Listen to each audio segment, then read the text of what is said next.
Hey, this is Brandon Steele. Welcome to the Mainsail Financial Group Podcast series, where we host industry experts and local professionals to really share some guidance into their area of expertise, talk about different areas that we don't really get a focus on day to day here. Today, we want to thank Shari Leid for joining us. Shari is actually a former attorney turned life coach and currently operates the business in Imperfectly Perfect Life. She's a professional mindset coaching, the business is a professional mindset coaching business, primarily serving clients in kind of those kind of tricky middle-age years, really designed to help create the life of their dreams. So, Shari, thank you so much for having us. I hope I hit the high points there and got the name of the business correctly. It's a little bit of a mouthful. You did. It is a mouthful. You can tell I didn't talk to a marketing person when I created the name of the business because it is a mouthful. Yeah, well, we're super excited to have you on here. I was able to do a little bit of research before we hopped on today and found out a lot about kind of your background and some of the things that you've been doing lately. So very excited just to kind of have you share some thoughts and, how we can kind of rise above in this crazy time. Obviously middle-age years are difficult, but I think whether you're 20 or 80 right now, I mean, everybody's have a rough go the last year and a half or so. So very excited to have you share some thoughts. Thank you. Yes, it definitely has been a challenging 2 years. And I just listened, we're in the same area, in the Seattle area, and I just saw a news broadcast about the Delta variant. So it looks like we're going to be in this for a little while now. Yeah, it definitely seems to be getting some steam, doesn't it? Mm-hmm. Yeah.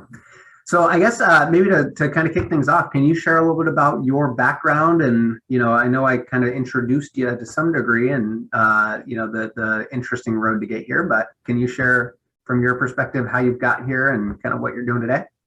Sure. Well, yes, you did. You did cover the main things. I was a former litigator. I practiced law for about 14 years.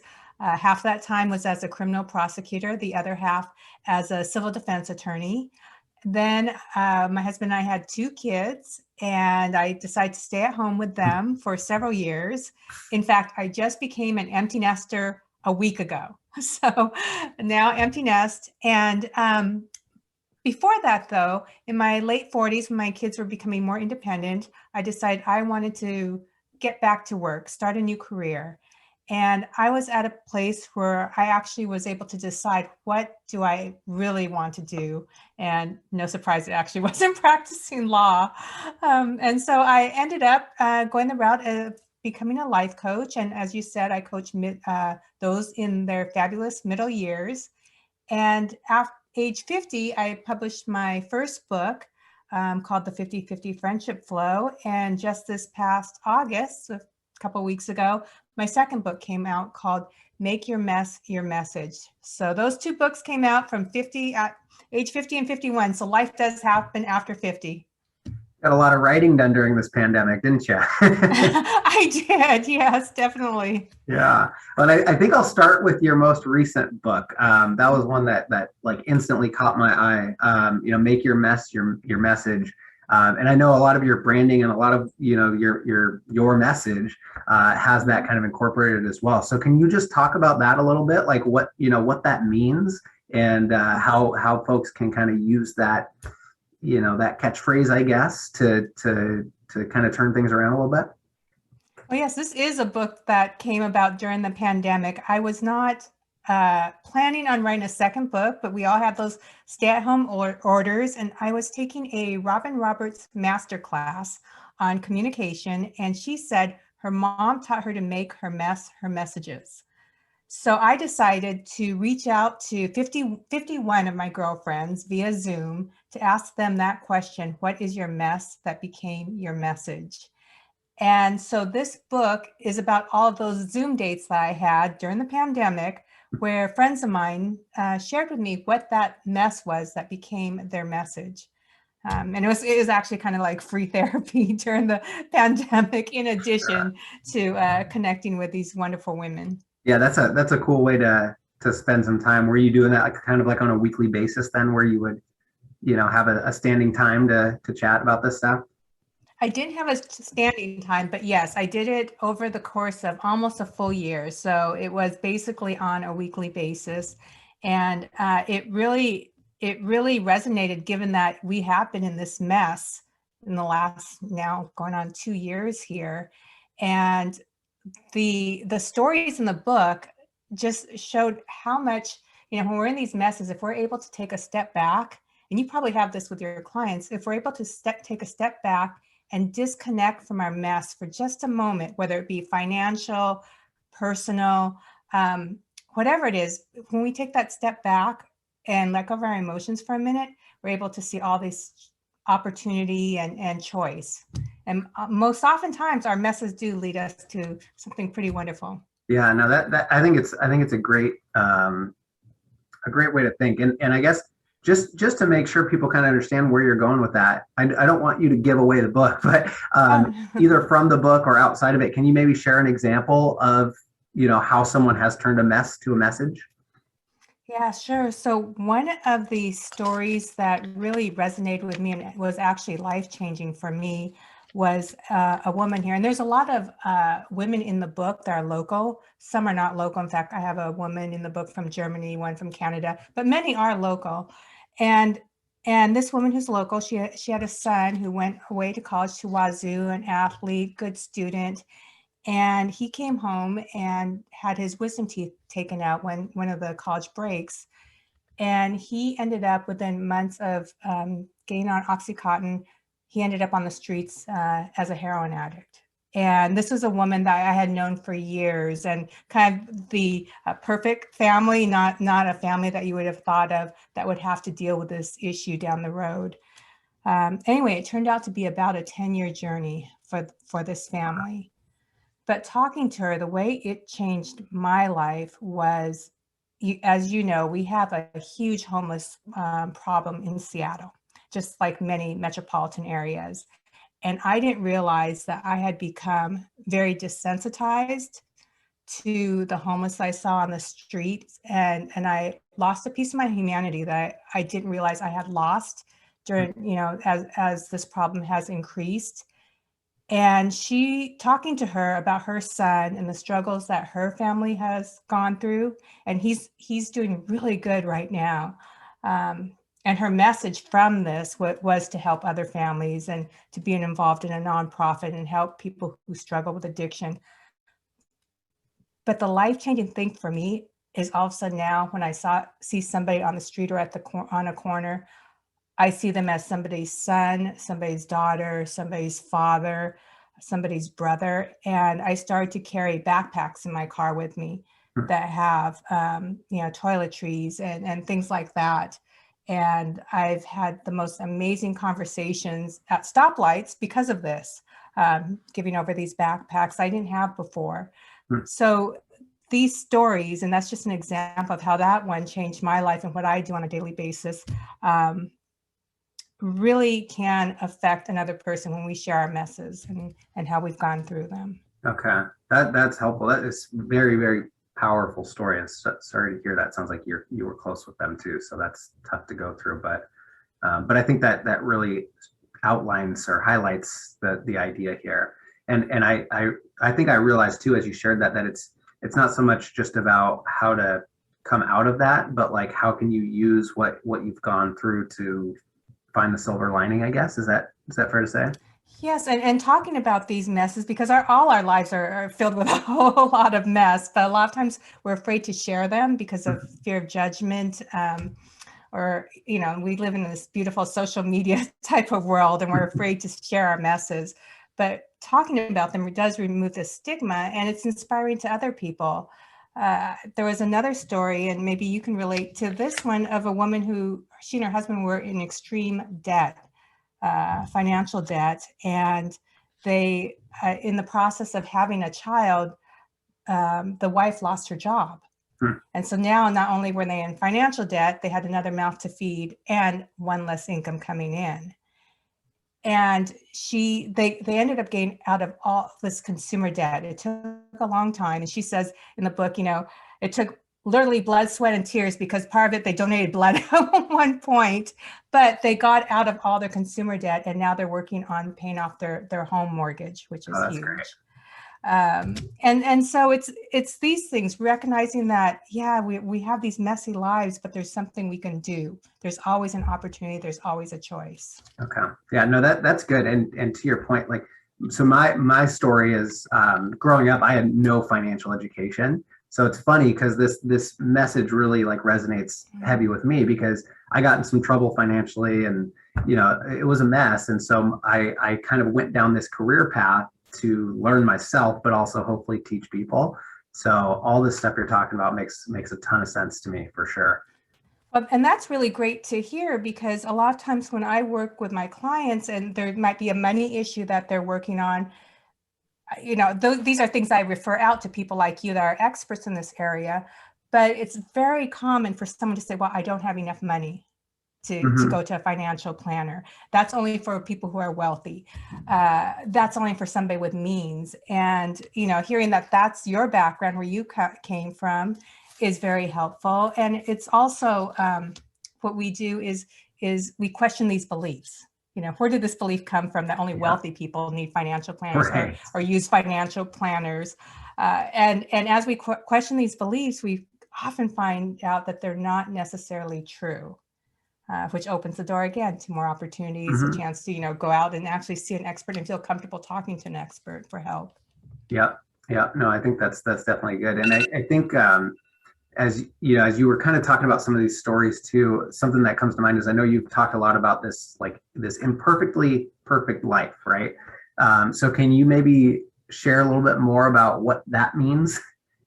Yeah, well, that's kind of how I view my life. My life is imperfectly perfect, like I think most of ours are. But my life really started out imperfect. I was abandoned when I was a baby. I was orphaned in Seoul, South Korea. So I don't know my birth name or birth date.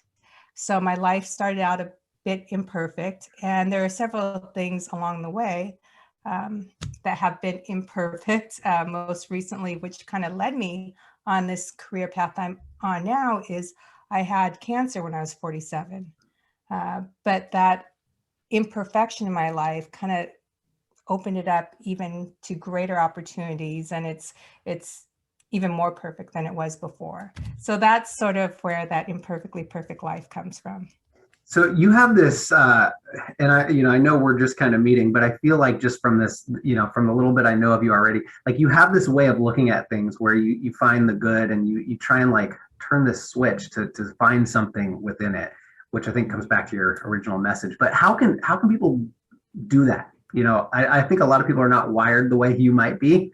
How can people kind of, help themselves to flip that switch, if that makes sense? Yeah, it is a mindset, and a lot of it is one of the things. I mean, there's so many different tools depending on the person, but as we discussed just a moment ago, sometimes just detaching from the situation and looking at it for what it is. For instance, I've been working with people who recently sent their last kid, their youngest child, to college, so they're experiencing empty nest syndrome, which is especially in the last 2 years, this is a little harder, I think, this year than it had been in the past because we didn't have that natural progression from their senior year where they're getting more independent because our kids were staying at home. So, like in a situation like that, I say detach for just a moment. So you could take a look at the situation for what it is. What is it? Well, it's your child. It's a young adult going on to the next step, moving forward. And then you look at yourself, you're a person that now has this extra time.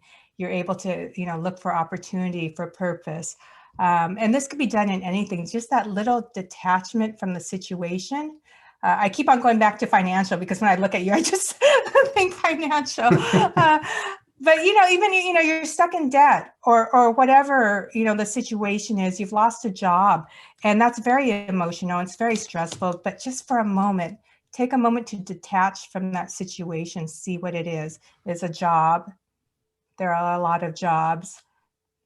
You're not working here anymore, period. Okay, you're a person, and then you're a person, you're able, you're capable, and now you have this opportunity to look at where your abilities, your capabilities best lie.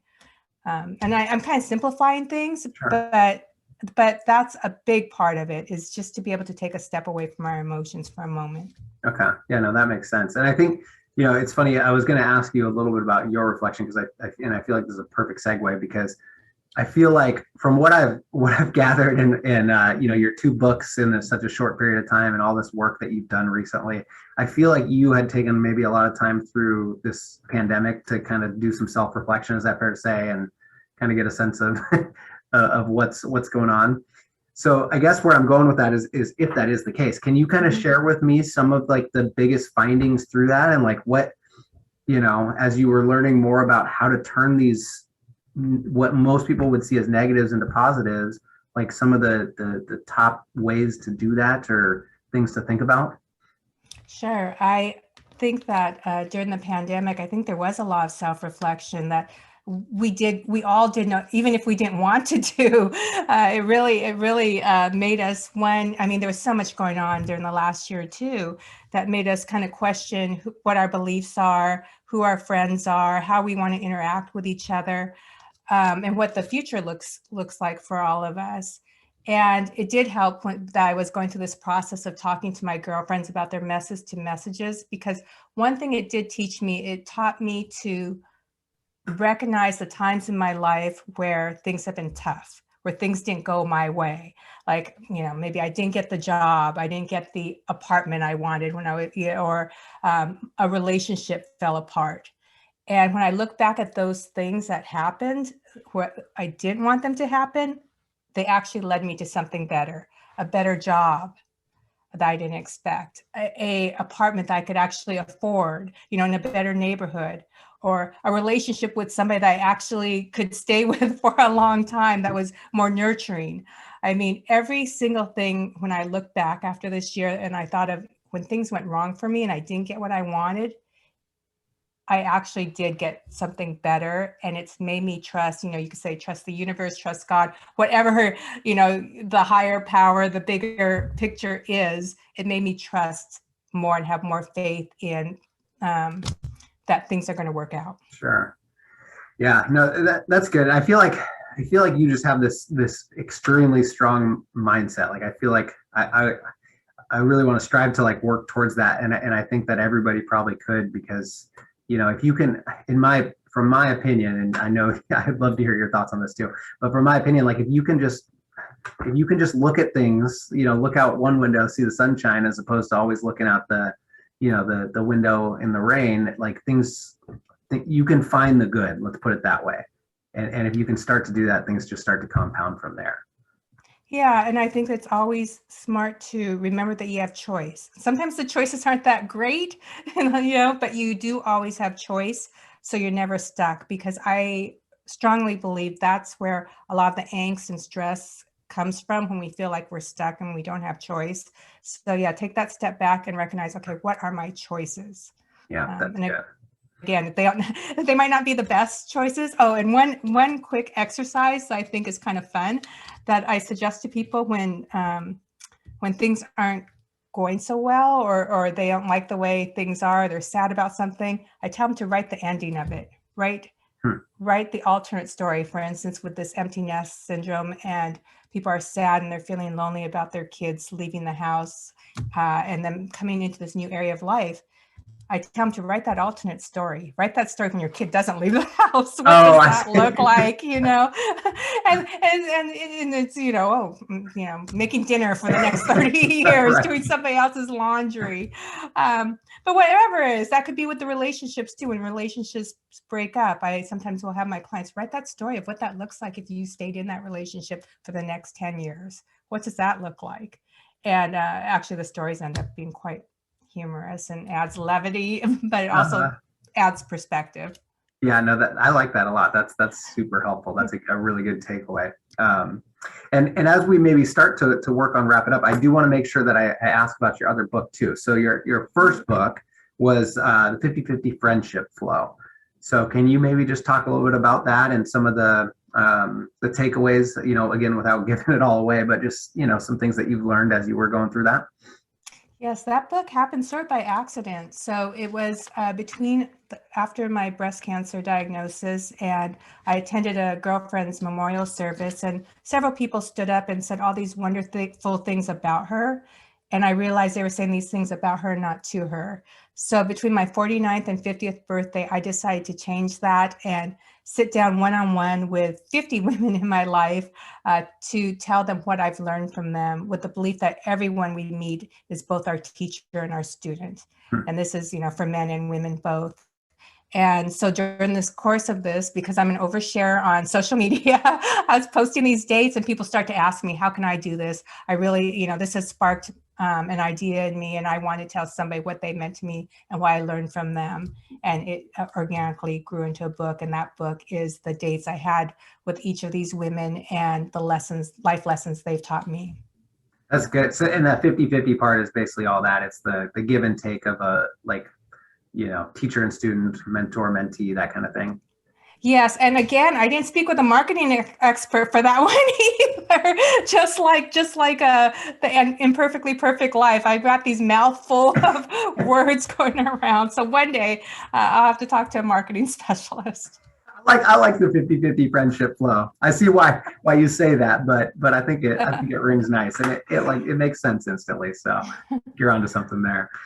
Okay. Yeah, that makes a lot of sense. I really appreciate you coming on today. And maybe as we start to wrap up, if people have questions for you, or maybe want to chat with you about, the services you offer, is there a good way for them to get in touch with you? Yes, the best is through that website, the mouthful. It's An Imperfectly Perfect Life. And it's also, that's the name on Facebook and all the other social media channels. And if your viewers are interested, I do offer a complimentary 30-minute coaching session. The code is My Best Life. One word, My Best Life. Perfect. But yeah, that's it. Thank you you so much. Can you repeat that again, just to make sure they got that if they want to take advantage of it? Sure. Okay, mouthful. An Imperfectly Perfect Life is the website. The code is My Best Life. Awesome. Okay. Well, yeah, thank you so much for joining us. And then you mentioned social as well. Is there, a certain platform that you use the most that they can follow you on? Facebook, Instagram, LinkedIn. I'm not going to try to tackle TikTok. So those are the top three. Okay. Almost everywhere. Almost everywhere. Awesome. Okay. Well, thanks so much for your time. I think this is really good and a lot of kind of key takeaways. So I really appreciate you sharing a little bit more and joining us today. Thank you so much. Have a good day. You too.